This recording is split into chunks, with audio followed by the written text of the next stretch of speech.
تو اللہ پاک فرماتے ہیں کہ نصیحت ہے، دفتر ہیں لوگوں کی آنکھوں کے سامنے، پھیلی ہوئی ہے زمین میں نشانیاں کہ تباہ ہو گئے لوگ جو اللہ کے دین کے منکر تھے، مگر اس سے نصیحت تو وہ پکڑے گا جس کے پاس دل ہوگا سوچنے سمجھنے والا، یا کم از کم وہ کسی کی بات ہی توجہ کے ساتھ سنے گا۔ اور دوسری بات پھر بیان فرمائی کہ اب کوئی یہ کہے کہ ٹھیک ہے، یہ سمجھ تو آتا کہ اللہ تعالیٰ کو نفرت ہے برائیوں سے، اسی لیے وہ عذاب نازل کرتا ہے، مگر اس سے کیسے پتہ چلے کہ مرنے کے بعد بھی کوئی جہان ہوگا؟ یہ کیسے ہم مانیں کہ ایسا ممکن ہے؟ دل تو نہیں مانتا کہ مر جائیں گے، گل سڑ جائیں گے، پھر دوبارہ زندہ ہوں گے۔ تو اللہ تعالیٰ نے اس کی دلیل دی، وَلَقَدْ خَلَقْنَا السَّمَاوَاتِ وَالْأَرْضَ وَمَا بَيْنَهُمَا فِي سِتَّةِ أَيَّامٍ، کہ پہلی بار ہم نے بنایا نہیں آسمانوں کو، زمین کو، اتنی لمبی چوڑی جس کی وسعت آج بھی تمہارے لیے نامعلوم ہے، سارے علموں کے باوجود ایک ذرہ بھی نہیں پتہ چلا کہ کتنے ہیں کرے، کتنی ہے یہ وسیع کائنات، کچھ علم نہیں ہے، سمندر میں سے ایک قطرہ بھی نہیں حاصل کیا۔ اتنے بڑے آسمان اس نے بنائے اور زمین بنائی اور جو کچھ ان میں ہے مخلوق بنائی، جو اتنی چیزیں بنا سکتا ہے وہ ایک ٹڈے جیسا انسان ہی دوبارہ پیدا کر سکتا۔ اور ساتھ ہی یہ فرمایا ما مسنا من لغوب، بڑی عظیم بات اللہ نے کی کہ میں کوئی تھک گیا یہ بنانے کے بعد، میں کوئی عاجز آ گیا، کوئی بے بس ہو گیا کہ اب دوبارہ نہیں، اسی طرح میں چاک چبند ہوں، میری قدرت اسی طرح، میں تیار کھڑا ہوں، جب کہوں گا ہو جا دنیا ہو جائے گی۔ جیسے پہلی مرتبہ کوئی مجھے مشقت لائق نہیں ہوئی، پھر بھی کوئی تھکاوٹ نہیں ہوگی، نہ میں بس کر بیٹھا ہوں، بناؤں گا۔ تو اب اس سلسلہ میں دین کا کام کرنے والوں کو اللہ تعالیٰ نے بتایا، بہت لازمی بات ہے یہ تھا، مولانا مودودی رحمۃ اللہ علیہ بھی کہتے رہتے صبر اور حکمت دو ہتھیار کے بغیر کوئی دین کا کام ہی نہیں کر سکے۔ دو، صبر اور حکمت۔ حکمت یہ ہونی چاہیے کہ جو حالات ہیں آپ کون سا راستہ نکالیں۔ وہ کہتے ہیں جن کو یہ نہیں پتا ہوتا وہ ٹکر لیتے رہتے ہیں پہاڑوں سے۔ دانا آدمی سمجھتا کہ اگر راستے میں پہاڑ آ گیا دریا اپنا رخ بدل لیتے، دوسری طرف سے نکل جاتے ہیں۔ ایسے ہی حکیم آدمی جو دیکھتا ہے کہ بس دوسرے سے کہتے ہیں یار ایک ہی طریقہ تھا، وہ تو اب رہا نہیں، حالات خراب ہو گئے، ظالم آ گیا، وہ ظالم آ گیا، حکمت مدد کرے گی۔ اللہ تعالیٰ نے جو دانائی بخشی ہے، یہی عیسیٰ علیہ السلام نے اپنے حواریوں سے کہا تم فکر بھی نہ کرنا کہ جب تبلیغی کے لیے تم جاؤ گے تو تم کیسے بات کرو گے، نہیں، وہ خود روح القدس تمہارے اندر بولے گا، اللہ خود اپنی طرف سے توفیق دے گا، تمہاری زبان سے جو مناسب باتیں وہ خود ہی نکلیں گی، تم نام لے کر چلو تو صحیح ہوتا، وہ آپ میرے ساتھ ہاتھ پکڑ کر چلے گا۔ تو دوسری بات صبر، کہ اس راستے کو اگر کوئی سمجھتا ہے نا کہ ٹھنڈی سڑک ہے، دو رویا درخت ہے، کار ہے، اس میں بیٹھ گیا بس سیدھا نکل جاؤں گا جنت، وہ غلط بات، یہ کانٹوں سے بھری ہوئی راہ ہے۔ ایسا اگر آسان راستہ ہوتا تو اللہ کو جو سب سے پیارے تھے، جن کے قدموں کی خاک ہمارے سر کا تاج، انبیاء علیہ السلام، کیوں مشقتیں آئیں، قتل کیے گئے، وطنوں سے نکالے گئے، لوگوں نے بہت تکلیفیں انہیں پہنچائیں، اللہ کے رسول علیہ السلام کا کیا حال ہوا؟ عمر مومن عائشہ صدیقہ نے پوچھا یا رسول اللہ، جو احد کا دن تھا جب آپ کا سر مبارک زخمی ہوا، دندان ٹوٹ گئے اور آپ گڑھے میں گرے، اس سے سخت دن بھی کوئی آیا؟ تو فرمایا عائشہ میری زندگی میں سب سے سخت دن طائف والا دن تھا، دو حال میرا اس دن ہوا، اتنا ظلم کبھی بھی نہیں ہوا، پتھر برسائے گئے، بے ہوش ہو کر گر جاتا تھا، زید بن حارثہ اٹھاتے تھے، پھر ظالم پتھر مارتے، بڑی مشکل سے اٹھا کر لے گئے اور شہر کے باہر جا کر ایک باغ میں لٹایا۔ آپ نے فرمایا مجھے اس وقت تک کوئی خبر نہیں تھی کہ میں آسمان پر ہوئی تھی، ہوش ہی نہیں، تھوڑا نچوڑ کر انگور کا رس وہاں کافر ہی تھے، ان کو ترس آ گیا، آپ کی خیر برادری تو تھے ہی، تو عداس نصرانی نے جو ان کا غلام تھا اس کو بھیجانا، اس نے لا کر جب نچوڑ کر آپ کو پلاتا، آپ نے بسم اللہ کہہ کر پیا۔ جب ہوش آیا تو عداس نے کہا کہ اس علاقے میں بسم اللہ کا، وہ کئی دیر سے ان کافروں کے پاس عتبہ شہبہ کے رہ رہا، اس نے کہا بسم اللہ یہاں کیا؟ تو حضور نے فرمایا تم کس علاقہ کا؟ اس نے کہا میں ننوا کا، عراق کا۔ تو آپ نے فرمایا ہاں وہ میرے بھائی یونس کا شہر تھا۔ اب اس نے پوچھا یونس کو آپ کیسے جانتے ہیں؟ اہل کتاب صرف اس کو جانتے ہیں، اور آپ کا بھائی کیسے تھا؟ آپ نے فرمایا وہ بھی اللہ کا نبی تھا، مجھے بھی اللہ نے نبی مقرر کیا، اسی لیے میرے ساتھ یہ ہو رہا۔ اس نے ہاتھ چوم لی۔ جب وہ واپس گیا تو انہوں ظالموں نے کہا ہم نے تو یاد ترس کھا کر یہ کیا تھا، تو ہاتھ چومتا پھرتا تھا۔ وہ کہنے لگا بھائی تم ایمان لاؤ نہ لاؤ، جو باتیں اس نے کہی سوائے اللہ کے سچے نبی کے کوئی نہیں کہہ سکتا۔ تو مسجد عداس وہاں بنی ہوئی طائف کے راستے۔ تو اللہ کہتا ہے کہ اگر دین کا کام کرنا تو پھر بھائی یہ ہتھیار تو ساتھ لے کر نکلا، فاصبر اللہ ما یقولون۔ لوگ بہت بکواس کریں، کوئی پاگل کہے گا، کوئی دیوانہ کوئی کہے گا یہ خود غرض ہے، ان کا کوئی مطلب ہے، یہ لالچی لوگ ہیں، اقتدار کے بھوکے ہیں، یہ اسلام آباد چاہتے ہیں، 100 طرح کی باتیں ہوں گی۔ کوئی کچھ کہے گا، کچھ کہے گا، دکھ دیں گے، تکلیفیں دیں گے، کوئی قیامت کے بارے میں کہے گا یہ تو دیوانوں کی بات ہے، یہ ہو سکتا ہے کہ مٹی ہو جائے آدمی پھر دوبارہ زندہ؟ یہ ساری باتیں قرآن میں آتی. کبھی آپ کو مجنون کہتے، کبھی قیامت کا مذاق اڑاتے. تو اللہ کہتا فاصبر علی ما یقولون، دین کا کام کرنا. لوگ جو جی چاہے لوگ کہتے رہیں برداشت کرنا ہے، اور سب کو سہنا ہے، صبر کرنا ہے، ڈگمگانا نہیں، اپنے کام میں لگے رہنا. اب یہ کام بڑا مشکل، فاصبر علی ما یقولون آسان تو نہیں. لفظ تو سادہ سا ہے کہ جو کہیں اس پر برداشت کیا کرنا. تھک ہار کر آدمی بیٹھ جاتا کہ نہ میری کوئی غرض ہے، نہ لالچ ہے، نہ ان سے چاہتا ہوں، مفت میں گالیاں کھاتا ہوں. تو اللہ تعالیٰ نے پھر کہا کہ وما صبرک الا باللہ، کہ صبر بھی نہیں ہو سکے گا جب تک میری مدد ساتھ نہیں ہوگی. میں ہی صبر کے لیے قوت دوں گا. صبر کوئی آسان بات؟ کڑوا، بالکل تلخ. صبر اگرچہ تلخص برے شیریں دار ہے، کڑوا اثر میٹھا، مگر اس کے لیے بڑی مشکل. تو اللہ نے کہا صبر بھی اللہ کے ساتھ ہوگا.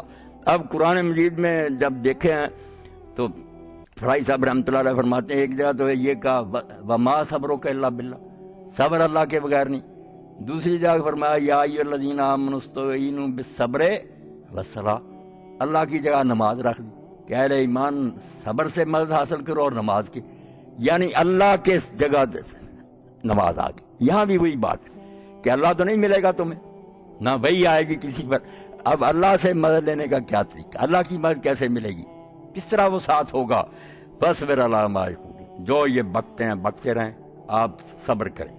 وسبح بحمد ربک قبل طلوع الشمس وقبل الغروب ومن اللیل فسبح وادبار السجود.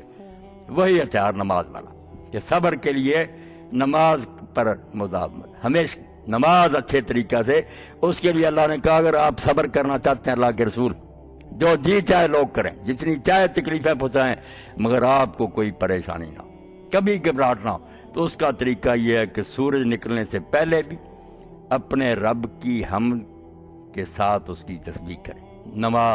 نماز کا یہ اللہ ذکر کئی طرح کر دیتا نا. کہیں کہہ دیتا کہ اقیم الصلاۃ، نماز ادا کرو، کہیں کہتا وسجد، سجدہ کر، کہیں ورکع مراکع. جو نماز کے بنیادی اجزاء ہیں نا، جو آپ نے کئی مرتبہ سنا کہ نماز کے جو ارکان ہیں نا، جو اصل پلرز ہیں، وہ سارے مسلمانوں کے ایک ہیں. وہ قرآن نے نشاندہی کر دی کہ قرآن پڑھو، قیام کرو، رکوع کرو، سجدہ کرو، بتا دیے. اب ان کو کس طرح سیٹ کرنا تھا نسخے کو کہ قیام کہاں ہو، قرآن کہاں پڑھا جائے، رکوع کیسے ہو. صحیح یہ اللہ کے رسول نے جو ڈیمانسٹریٹر تھے، ساتھ اللہ کی طرف سے آئے تھے کہ پوری طرح شکل بنا کر دکھا دی. انہوں نے بتایا یہ چیزیں قرآن میں ہی ہیں.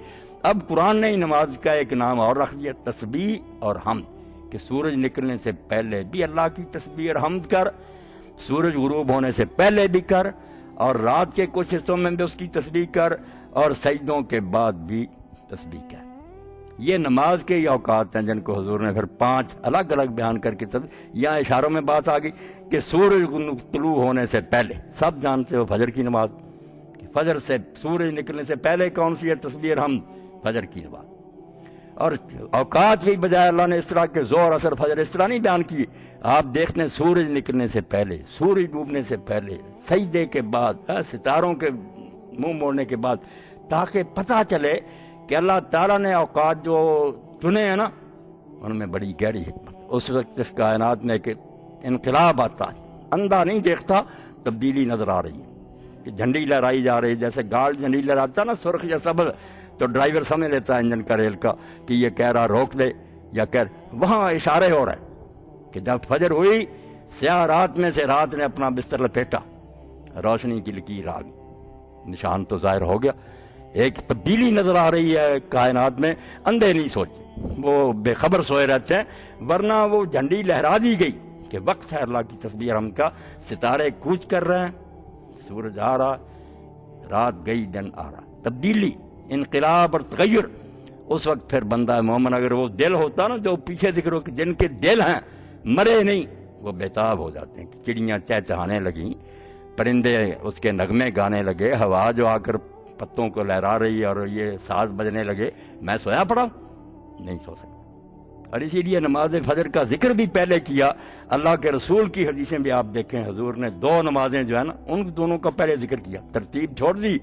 پہلے 2 جو ہم ہیں 5 نمازیں، مگر سورج نکلنے سے پہلے اور سورج ڈوبنے سے پہلے. اثر یہ دو نمازیں حضور نے فرمایا جو کہتا ہے کہ قیامت میں جنت میں مجھے اللہ کا دیدار ہو وہ ان دو نمازوں صلی البردین، یہ ٹھنڈے وقت کی دو نمازیں جو ہے نا وہ بھی رات کی ٹھنڈک ہوتی ہے، یہ سورج کی تمازت اور گرمی بھی ختم ہو جاتی، بہت کمزور ہو جاتا، تو فرمایا یہ دو نمازیں ضرور پڑھی، اور ان دو نمازوں پر بہت زور دیا حضور۔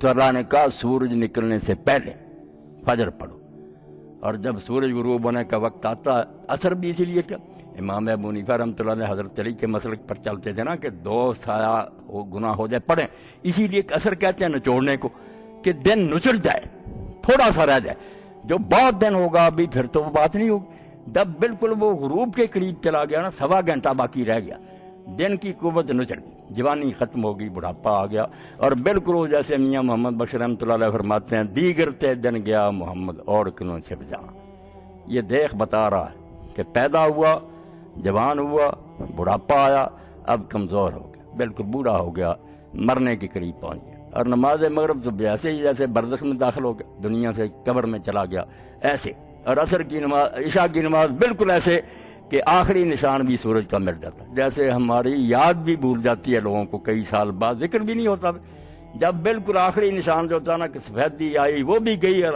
آسمان برابر ہو گیا، یعنی اوقات ہی اللہ نے ایسے قرآنی نام ایسے ہیں جن میں اشارے ہیں کہ تبدیلی نہیں نظر آتی، دلوک کی شمس، تم دیکھتے نہیں ہو کہ سورج چڑھتا گیا، جیسے کوئی آدمی سجدے سے اٹھ کر قیام کی طرف جائے، سیدھا کھڑا ہو گیا قیام، اور جب این سیدھا کھڑا تھا اب سر خم کر دیا، اب جھکنے لگے، ڈھل گیا، ہم کہتے ہیں زوال آ گیا، سورج سر سے اس طرح آگے چلا گیا، دلوک قرآن نے اس کا نام کہ اپنی جگہ سے ٹل گیا، بالکل ایسے جیسے رکوع کی طرف جا رہا، اب جو نماز اثر ہوگی وہ رکوع اور مغرب کی ہوگی سجدہ، اس وقت اور حدیث میں سجدہ کہا کہ سورج اس وقت اللہ کو سجدہ کرتا، یعنی دنیا والوں کو بتاتا کہ میں آج مخلوق، مجھے اکیلے لے جا رہا، لایا تھا باغ پکڑے لے جا رہا، میں جا رہا ہوں تم، بالکل ایسے اوقات اللہ کہتا ہو یہ اوقات خود دعائی دیتے ہیں کہ جاگنے والا دل جس کا ہے وہ پیش اٹھے کہ سورج نے سر جھکا دیا، وہ خم ہو گیا، اور اس کے ساتھ ہی سائے بڑھ گئے، اللہ کہتا سائے بڑھتے ہیں، یہ سائے اسی لیے رکھے ہیں کہ چیزوں کے سایوں نے بھی خدا کو سجدہ کر دیا، قرآن میں سجدہ ہی کہا سایہ، کہ سایہ سجدہ کرتا، گھٹتا گھٹتا بڑھنے شروع، حکم مانا یہ نہیں تم سوئے ہوئے، تو اللہ پاک فرماتا اگر صبر حاصل کرنا ہے نا کہ زندگی کی مشکلات اور دشواریوں میں تمہیں پریشانی نہ، ڈپریشن کا شکار نہ ہو، ہمیشہ راضی اور خوش رہو، تو ہے تو اللہ کی یاد ایسی کہ ہر لمحہ ہونی چاہیے، مگر جیسے ہر چیز کے لیے کچھ فصلیں ہیں، کچھ موسم ہیں، کچھ گھڑیاں ہیں، اس کے لیے میں نے اوقات مقرر کری کہ یہ وقت کم از کم ضرور کرو نا کہ تسبیح اور حمد کر سورج نکلنے سے پہلے اور سورج غروب ہونے سے پہلے، وَمِنَ اللَّيْلِ فَسَبِّحْ، اور رات کے وقت بھی اس کی تسبیحیں کر، رات کے وقت بھی، اور مغرب بھی آ گئی، عشاء بھی آ گئی، تہجد بھی آ گئی، 3 نمازیں تو رات میں ہی ہیں نا، بعد 12 سجود، اور جب سورج سجدہ کرتا اس وقت، تو دلوک اور سجود ایک ہی بات ہے، جھکنا، یہ جو نا سر سجدہ زمین پر رکھ دینا، یہ تو ہمارا نا کہ انتہائی، ورنہ عربی زبان میں سر جھکانے سے لے کر زمین پر سر رکھنے تک سب سجود ہے، سجود۔ قرآن نے دلوک کی شمس کا مولانا سید سلیمان ندوی رحمۃ اللہ لغت کے حوالوں سے سیرت نبوی کے دلوک 3 ہیں، 3 دلوک ہیں، 3 ہی سجود ہیں، جب سر خم کیا پہلا یہ ہے ظہر کا وقت، ذرا جھکا، جب بالکل جہاں تک نظر کا میں سیدھا کھڑا ہو تو جو دائرہ بنتا نا نظر کا اس سے بھی نیچے ہو جاتا، مرلین سے، وہ دوسرا دلوک اس سے بھی نیچے چلا گیا، اثر، اور جب بالکل افق سے بھی نیچے چلا گیا وہ تیسرا دلوک، 3 نمازیں، یہی سجود ہے۔ حضور پاک صلی اللہ علیہ وسلم نے سجود کہا کہ جب سورج ڈوبتا ہے سجدہ کرتا، تو اللہ تعالیٰ نے کہا دوبارہ سجود، جوں جوں سورج سجدے کرتا جاتا ہے تم بھی ساتھ ساتھ تسبیح اور حمد کرتے گا۔ اب تسبیح اور حمد کا یقین جانے نماز کے لیے یہ چیز جو اللہ نے چنی، اور اس لیے سبحانک اللہم و بحمدک ہم پڑھتے ہیں، سبحان ربی العظیم، سبحان ربی الاعلیٰ، وہ بھی حدیث میں آتا کہ اس کے ساتھ بھی حضور و بحمدک کئی مرتبہ پڑھتے ہیں، سبحان ربی العظیم و بحمدہ، سبحان ربی الاعلیٰ و بحمدہ، ایسا حدیث پاک میں یہ بھی کہتے تاکہ دونوں پر عمل ہو جائے، تسبیح بھی اور حمد بھی۔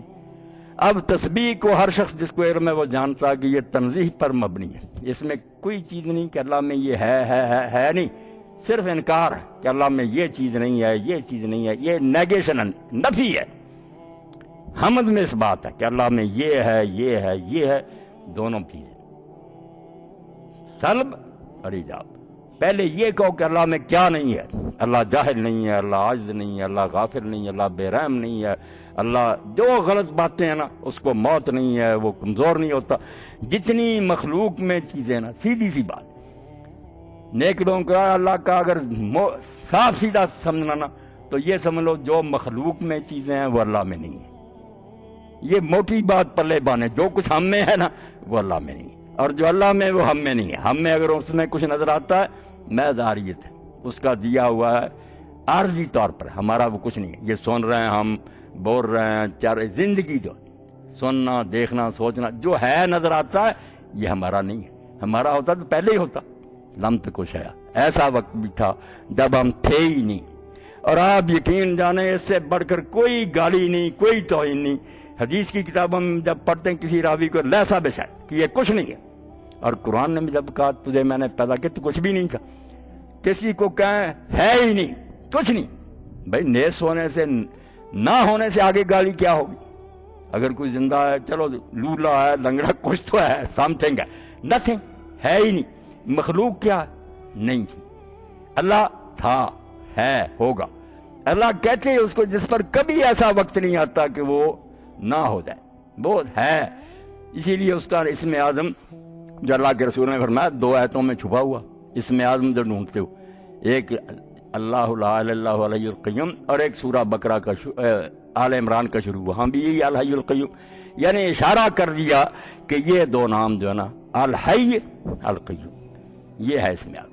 اب الحی کیا ہے کہ ہمیشہ سے زندہ رہے گا، کبھی وقت نہیں آیا کہ وہ نتھنگ ہو جائے، عدم نہیں ہو سکتا، وجود ہے. واجب الوجود اسی لیے کہتے ہیں کہ اللہ تعالیٰ کا نہ ہونا جو نا یہ ممکن نہیں، سوچا بھی نہیں جا سکتا کہ وہ کبھی نہ ہو. جو ایسا ہو وہ مخلوق ہے، وہ اللہ نہیں ہو سکتا. اور مخلوق کی حیثیت کیا ہے؟ ذاتی صفت حق کی قدم میری حقیقت ہے. ہم اپنا کھوج تلاش کریں نا تو پلے یہ پڑتا ہے کہ تم کچھ بھی نہیں تھی اور نہیں ہوگے پھر. اس لیے درمیان میں اگر ہو کچھ نظر آتا ہے مان لو کہ عطیہ ہے، کسی نے بخشا جس کے پاس تھا. تمہارا ہوتا تو پہلے نہ ہوتا، تم ہمیشہ سے اللہ کی طرح نہ ہوتے. نہیں تھے تم، نہ سنتے تھے، نہ بولتے تھے، نہ دیکھتے تھے. عدم تھے، عدم سے بڑھ کر کوئی توہین نہیں کہ تم ہے کچھ بھی نہیں تھے. اور پھر بھی ایسا وقت آتا کہ اللہ تعالیٰ سب کچھ واپس لے لیتا، بلکہ اسی دنیا میں لے لیتا ہے. مرنے سے پہلے بوڑھا آدمی، اس کی آنکھیں جواب دے جاتی ہیں، ٹانگیں جواب دے جاتی، ہر شے واپس لوٹتی جاتی. اپنی ہے تو رکھ لے، پھر ذاتی نہیں، حریت دی ہوئی ہے لے جاتا. تو سبح بحمد ربک، فرمایا جو کچھ تیرے اندر اصل میں تھا نا عدم میں کہ تو نہ سنتا تھا نہ بول، یہ ساری چیزیں اللہ میں نہیں ہیں. اللہ میں کوئی چیز عدم والی نہیں. اور جو چیزیں ہیں یہ سب کچھ اللہ کے پاس تھیں. اگر تجھ میں ان کا کچھ حصہ نظر آ رہا تو اس کا عطیہ. تو سبح بحمد ربک، نماز کی روح کیا نکلی کہ جب نماز کے لیے کھڑا ہو تو دعائی دے دے کہ اللہ مجھ میں میرا کچھ بھی نہیں ہے، سب ہے تیرا. یہ مان گیا اگر کہ میرا تو کچھ بھی نہیں، میں تو عدم تھا، اگر ہے کچھ تو تیرا، اور میں مانتا ہوں جب چاہے تو لے سکتا. اس سے پھر شکر پیدا ہوگا، وہ احسان مند ہوگا. متکبر اور مغرور کیسا نہیں ہو سکتا پھر وہ ماضی. اس کے تو ذہن میں بٹھایا ہی ہے گیا کہ تجھ میں کوئی خوبی نہیں، یہ خوبیاں سب اللہ کی ہیں. اس میں سے کچھ دی ہیں تو اس نے اپنے فضل سے دی ہیں، جب چاہے گا لے لے گا، اور عیب اس میں کوئی نہیں ہے. تو اس لیے تیری حقیقت عدم ہے، اللہ کی حقیقت وجود ہے، وہ ہمیشہ سے ہمیشہ رہے گا. اس لیے اس خدا کے سامنے جب کھڑا ہو تو یہ اقرار کر کہ اللہ جو ہے ہماری سمجھ و عقل سے بالا. نماز کا آغاز ہوتا ہے، پھر ہم رکوع کو جاتے ہیں، ہر جگہ اللہ اکبر ربا کا فکبر، تکبیر ہی ہوتی جاتی. اب تکبیر کہتے ہیں کہ ہر شے سے بڑا. تو امام جعفر صادق رحمۃ اللہ علیہ نے ایک آدمی سے پوچھا کہ بتا اللہ اکبر کیا کہتے ہیں؟ ہر شے سے بڑا. انہوں نے کہا کوئی شے ہے جس سے بڑا؟ شے کہاں ہے؟ شے تو وہ کہتا تو بنتی ہے، مقابلہ کس نے کرنا؟ کوئی الگ ہوتی چیز ہے تو اس کے مقابلہ میں کھڑی ہوتی ہے ہی نہیں. وہ تو اس کا خیال ہے، جب وہ چاہتا بنا دیتا. یہ کوئی چیز نہیں اس کے مقابلے میں جس کو تولا جائے کہ وہ اتنا ہے یا اس کے تو انہوں نے کہا کیا ہے پھر؟ تو فرمایا اللہ اکبر من ان یوسف، اللہ اس سے بڑا ہے کہ وہ عقل میں نہیں آ سکتا. تم ہزار سوچ لڑاؤ، اپنے ذہن لڑاؤ، ماننا پڑے گا ہے پرے سرحد ادراک سے اپنا معبود. قبلہ کو اہل نظر قبلہ نما کہتے ہیں. ہاں یہ کوئی چیز نہیں. ہم جتنا جی چاہے اوپر اڑیں، نبی ولی اڑیں، ماننا پڑے گا. حضور پاک کہتے تھے لا احصی ثناء علیک، اللہ میرے بس میں نہیں کہ میں تیری تعریف بیان کر سکوں کہ تو کیا ہے یا کیا نہیں ہے. انتا کما ثنیت علی نفسک، تو ویسا ہی ہے جیسے تو اپنی تعریف خود کرے. ہمارے بس میں نہیں، ہم سمجھتے نہیں، کریں گے کیا. اقرار نبیاں سندا تے لا اسی وچ آیا، گناہ تیری نو پا نہ سکے تو بے مثل خدا.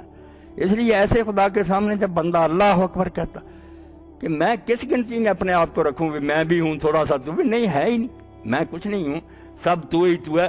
ایسی نماز جب رسول اللہ پڑھتے تھے تو حدیث پاک میں آتا نا کان اذا حضب امر فصل، کوئی پریشانی آتی حضور نماز شروع کر دے، ساری پریشانی دور ہو.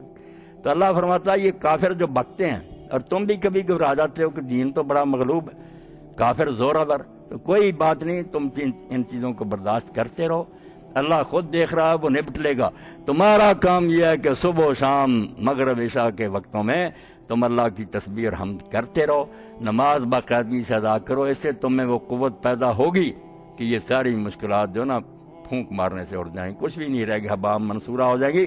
اللہ کی طرف سے تمہیں ایسی نصرت ملے گی کہ غم کی بجائے خوشیاں. اسی لیے نیک لوگ جو ان کے حالات ہم پڑھتے ہیں کہ ان کو ذبح کیا جاتا تھا مگر وہ ہنستے. حضرت سعید ابن جبیر آخری آدمی ہے نا جن کو حجاج ظالم نے قتل کیا، بہت مارے، 1,20,000 امام ترمذی صحیح سند سے لکھتے ہیں نا کہ دربار میں لٹا کر جن کو چھری سے ذبح کیا، 1,20,000 وہ ہے، سفاک تھا. مبیر حضور نے فرمایا کہ ہلاک ہوگا، ویسا ہی تھا. تو سعید ابن جبیر رضی اللہ عنہ کو جب ابن عباس کے شاگرد قتل کرنے لگے تو انہوں نے کعبہ کی طرف رخ کر لیا، تو کہنے لگا اس کا منہ پھیر دو. ساتھ ہی آیت پڑھی انہوں نے وجہت وجہ للذی فطر، جو ہم نماز میں پڑھتے ہیں نا، ہم تو یہ سے نماز میں پڑھتے ہیں جہاں کچھ بھی نہیں بگڑتا، وہ قتل ہونے لگے تھے.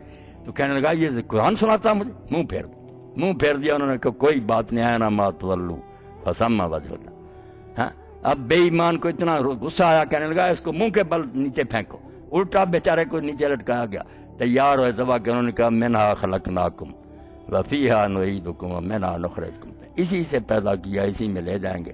پھر بعد میں جب شہید کرنے وہ ہنس پڑے، کہنے لگا تم ہنسے ہو، موت ہے تم ہنس رہے. اس نے کہا ہنسا ہوں اس بات پر کہ تو اتنے نیک لوگوں کو قتل کر چکا، تجھے اپنے ظلم سے شرم نہیں آئی. اور میں نے خدا کی طرف دیکھا کہ اللہ تیرے حلم میں کوئی فرق نہیں ہے، تو برداشت ہی کرتا جا رہا ہے، کتنے نیک بندے مارے گئے، تو اس ظالم کو موقع دے رہا. اب میری دعا تو سے یہ ہے کہ میں آخری ہوں، میرے بعد اسے موقع نہ دے. اسی وقت پاگل ہو گیا، پیٹ میں کیڑے پڑ گئے، بہت سارا برا پانی منہ سے آنے لگا، حکومت چھن گئی، جائیداد حکومت نے ضبط کر لی، کتے کی موت، پھر بھونکتا مرا. اور یہی کہتا تھا سعید مجھے مارتا. سعید لوگ کہتے ہیں کہ سعید تو نہیں، وہ تو مرتے، مگر اسے یہی نظر آتا تھا کہ سعید مجھے مار رہا. تو اللہ کہتا تم دین کا کام کرو تو میری تسبیح حمد کرو، میں آپ تمہارے دلوں کو مضبوط کروں گا، اور ساری مصیبتوں میں تم نہ ہنستے کھیلتے گزر جاؤ گے. کوئی مشکل نہیں آئے گی اگر میرے ساتھ تمہارا تعلق مضبوط ہو. اللہ ہمیں اس نماز کا تھوڑا سا حصہ بھی نصیب کر دے. وآخر دعوانا الحمدللہ رب العالمین.